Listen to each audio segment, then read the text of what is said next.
The Japanese, believed you had to go to school, get good grades. And so when I said, well, how do I be rich? Well, I go to school. And I said, wait a minute. All of my uncles and my aunts and my grandfather and my father and my mother, they all went to school. They're still poor.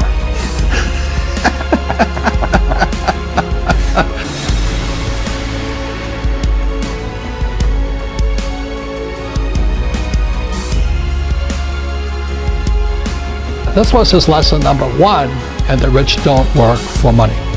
My education had to go beyond getting a job, which I had a good job. But I now had to start when I left school, about your age. The thing I focused on first actually was commodities. So back in 1972, I started buying gold. It was illegal for Americans to own gold. Can you imagine that? Back in 72. Today you have Bitcoin. It's different.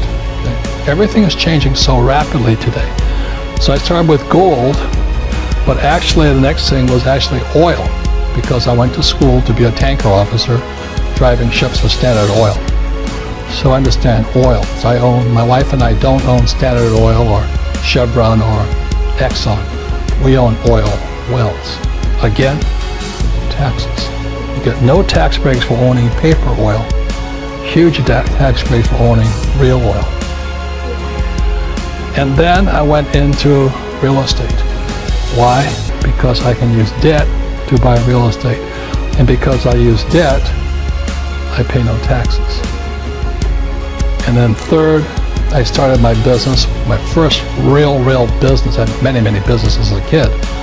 But my first real business was a nylon and Velcro surfer wallet business. And I went worldwide right away. The trouble is I was an idiot, and the business went up, and the business came down. What kept me alive was this and this.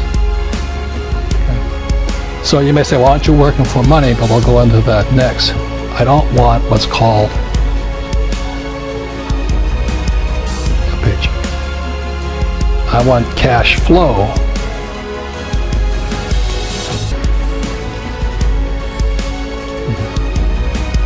So that's what I mean by the rich don't work for money. Say, go to school. And he said, but I learned nothing about money. Get a job, you become an employee. Yeah. If you're an employee, you work for money. I pay taxes. Then they tell you to save money. Why would you save money when the government's printing money? And get out of debt. Well, debt is money. I use debt to get rich. Most people use debt to get poor and invest in the stock market. I don't invest in the stock market. So when you wonder why so many people struggle financially, is they haven't challenged the hypnosis, the words. Go to school, get a job, work hard, save money, pay taxes. Until you question those hypnotic trances, you don't change. So when I was a little boy, I had poor dad and rich dad, saying, in your head. He's saying, go to school. My rich dad goes, what a waste of time that is, Right. And the way my rich dad taught me, just playing Monopoly. 4 greenhouses, 1 red hotel. I learned about money. I learned to be a capitalist, not an employee. I don't pay taxes. I use debt for money. And I don't invest in the stock market. And when I say that to adults, they get angry at me. So, well, that's what I've done. I said, well, that's why you're poor. But when I said to young people, you have a chance yet. You have a chance. I'm not saying I'm right. I'm just saying question the hypnotic trance put in your head, because that's what keeps people poor. This segment, I want to talk to young people who have not yet decided what they're going to do for the rest of their lives. Maybe you're in school or about to get in school or whatever you're going to do. But as I said, it was my poor dad always said, go to school and get a safe, secure job. Unfortunately, in this financial crisis, many young people are coming out of school deep in college debt or college loans, and they can't find a job.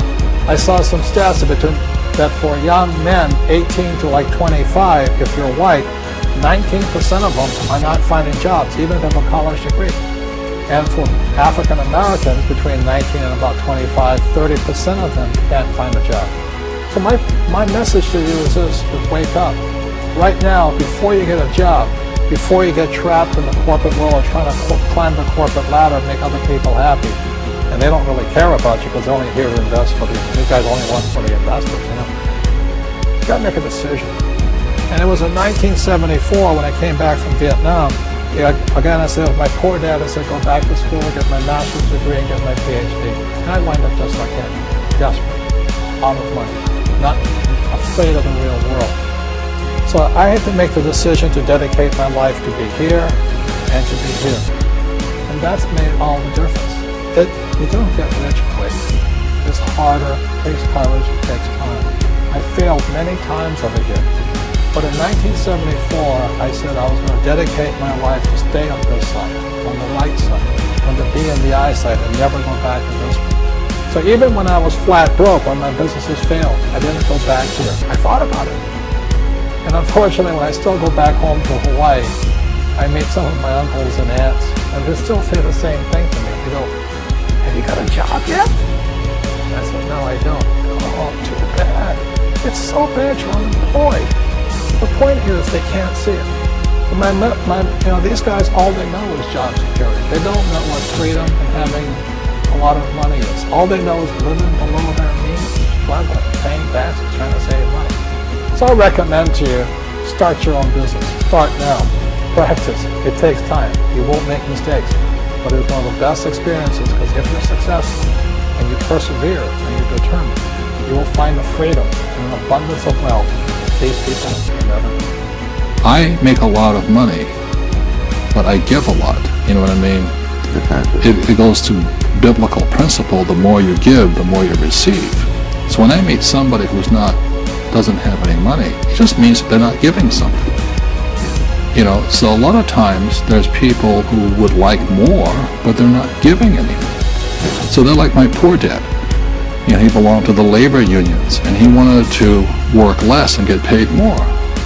Well, that's anti-religious to me. Yeah. If you want to get paid more, work more, give more. That's how I see it. So I always look at failure as an opportunity to learn and get bigger. Unfortunately, our school system teaches kids that if you make mistakes, you're stupid. And in real life, the people that make the most mistakes are the smartest people. You look at when I play golf. You know, I go out there, I practice, but I don't practice 1/100th of practice making mistakes. You practice to make mistakes. Right? So guys like Tiger Woods, guy Jordan Spieth, McIlroy, they've made more mistakes than I ever. So the guys that make the most mistakes in life win, except in school, because you get punished for making mistakes. So it's just in your mindset. And so when I lost my first company, it was great. I lived on the street. I was homeless. Got yelled at a lot by my investors. It was building self-esteem. And I said, I'll pay you back. You know, you trusted me. I messed up, but I'll pay you back. And it was that spirit. It's called the entrepreneur spirit. I rebuilt the company, took it out of surfing, and took it into rock and roll. So I was working with Duran Duran, Van Halen, the Police, and old bands. And we pulled it out of bankruptcy. And I never declared bankruptcy, but I paid back my investors. I still had no money, but I paid back my investors. Like I said, our schools can't do that. Corporations can't do it. So the Midas touch is 5 things you must remember. Number 1 is the thumb, which is strength of character. You fail, stand up. Don't lie, don't cheat. Don't just stand up, own it, keep going on. Strength. This is focus. You know, the index finger. This is where I'm going. And I talk about how I went to flight school, you know, preparing to fly in Vietnam. You know, people are shooting at you. You're still going to stay focused on your target, even if you get killed in the process. This one everybody knows. This is what you stand for, you know. So Donald stands for the absolute wealth. And what I stand for is very simple: financial education. Keep it simple, you know. Teach people to manage their money. So I stand for that, and I don't ever get off that track. The ring finger is for relationships. If somebody is struggling financially, be it a company, a country, or marriage, it's because you have a bad relationship. And the thing that Donald and I always say is that you can't do a good deal with a bad partner. God knows I've had some bad partners.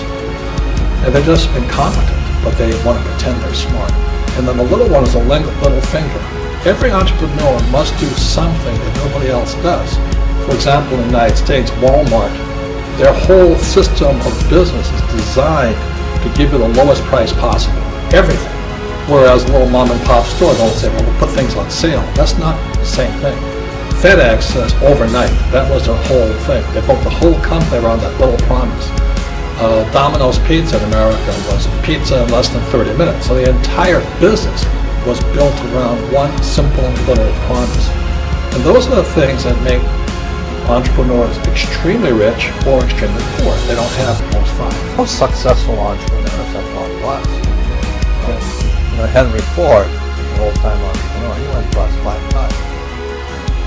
Look at Steve Jobs, his own board fired him. Bill Gates was taken before the Supreme Court for monopolistic practices. Even my friend Donald Trump went down $1 billion.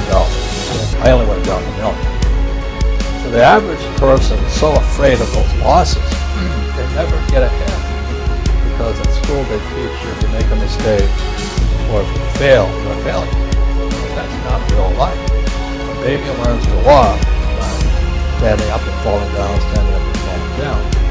And our school system punishes you for making mistakes. That's why my poor dad, an academic, was so unsuccessful. He was terrified of making mistakes. They use the word again, it's called spirit. It's called the entrepreneur spirit versus the employee spirit. They're very, very different. Because from the spirit goes to mindset. An employee will always use the same words. I want a safe, secure job with a paycheck and benefits. That's not a very strong spirit. Whereas an entrepreneur will say, hey, I fell down, stand up. That's all there is.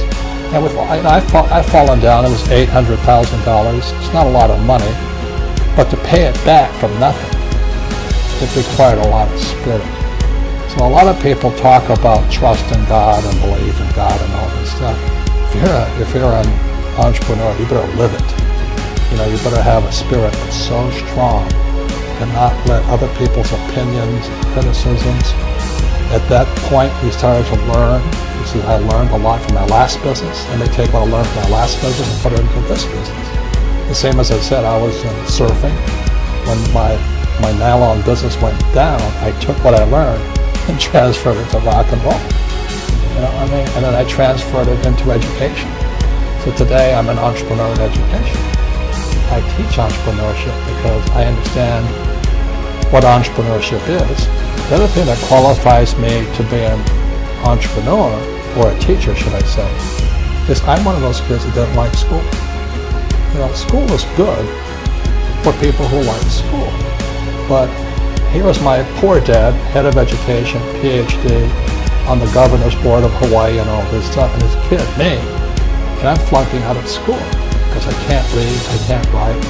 I said I couldn't read, I couldn't write. I was bored out of my mind. I just hate. So what I did instead was that's when I met my rich dad, who was my best friend's father, and he used these things called a game. So games are the best teaching tools. So when I'm playing this game, this is how the rich taught their kids battle strategies called chess. My rich dad taught me to be a rich man playing Monopoly. He played Monopoly hour after hour. The formula for great wealth in Monopoly is 4 greenhouses, 1 red hotel. So today in Arizona, I have 8,000 greenhouses and several red hotels. I just play Monopoly for real. So that's the power of a game, because a game engages me mentally, physically, because I actually have to move, emotionally, because when somebody knocks me out, I better wake up. I made a mistake. And spiritually, because it's spirit that wins. If you just saw Golden State play the everybody's. I love LeBron James. I love Cleveland. But one guy cannot take on a team. If you want to stay small, be the smartest guy on the block. And that's why most accountants, most attorneys, most doctors never get rich. It's because they're too narrow. They're experts in toenail removal or something, you know what I mean? Or my attorney, that poor guy is an A student, but he knows jack about outside of it. Whereas I never had, I flunked out high school twice because I can't write. It's ironic that I'm a writer.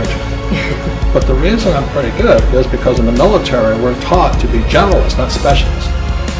So when I sit down with my team, I have accountants, I have attorneys, I have media guys, I have IT guys, I have graphic designers and all this. So I operate as a team, since I don't know anything. So in actuality, being a great entrepreneur means I could be the laziest guy, and I can know the least. But I have to have a very smart team, which is the ring finger around me. So because I was never smart, I have respect for people who are smart. And a lot of times I meet A students and they think they're the smartest guys on planet Earth. And that lack of respect is what keeps them small. And that's what most corporate guys want to do. Stay small, you gotta climb that corporate ladder, you gotta beat the other guy to win the job, and it's all that stuff. It's not the way an entrepreneur really works. It's corporate. It's school system. You gotta beat out for the grades, you gotta have the best grades. I don't have to be the best, but I have to hang out with the best. In 1997, when I released Rich Dad, Poor Dad, that book caused a bit of an upset because I said, your house is not an asset. So in today's world, if you want to be rich, you have to know the difference between assets versus liabilities. One of the reasons so many people are struggling financially today is simply because they're calling their liabilities assets, such as your house is not an asset, your car is not an asset, and things like that. So very simply, when I was a young boy, my rich dad taught me, he says, you have to understand a financial statement. So this is an income statement, this is a balance sheet. Now this is overly simplified. He says, what creates something to be an asset is very simply assets, cash flow money into your pocket. And a liability takes money from your pocket. So for most people, their houses are not assets or liabilities because every month it takes money to live in that house. Even those who say, well, I don't have any debt on my house, I paid it off. Look, you still have insurance, you still have upkeep, you still have maintenance. So let me explain this. I'm not saying don't buy a house or don't buy this and all this. I said, if this is a house and I rent the house out and every month it's putting money in my pocket more than my expenses, then that house is an asset. Now that very same house, if it goes unrented or somebody trashes it or whatever they do, that very same house can be a liability. So a house can be an asset or a liability depending upon the most important word in business. It's called cash flow. Once again, if cash flows into your pocket, it's an asset. If cash flows out, it's a liability. Think of it this way. If you stop working today, how much cash keeps flowing in? That's from assets. And if cash keeps flowing out, that's a liability. So I'm not saying don't buy a house. I'm just saying don't call a liability an asset.